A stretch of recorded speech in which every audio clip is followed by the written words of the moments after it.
Les capteurs de rêve dans la culture amérindienne sont des objets qui servent à capturer et détruire les cauchemars afin que seuls les rêves puissent nous venir en dormant. Cependant, que feriez-vous si l'on vous en donnait un qui avait les propriétés inverses? C'est ce qui se passa dans le paisible village de Saint-Basile. Il y a de cela des années, au crépuscule d'une journée grise, où le vent soufflait fort, un homme apparut.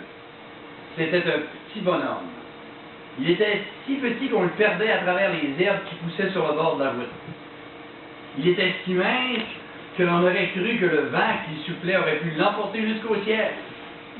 Cet homme, d'allure tout à fait étrange, transportait avec lui une immense valise de cuir noir défraîchie, ornée de courroies de cuivre recouvertes de verre de gris.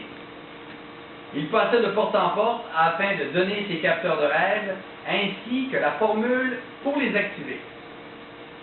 Tous les habitants furent heureux de ce présent hors du commun.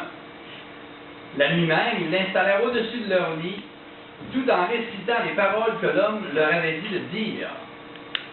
Pendant une semaine, les nuits des habitants furent peuplées des cauchemars les plus horribles.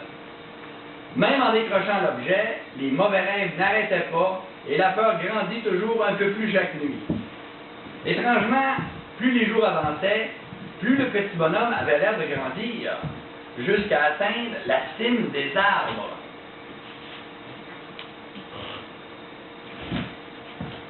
Les habitants se rendirent alors compte que l'homme était maléfique et que c'était à cause de ces cadeaux que tout leur malheur arrivait.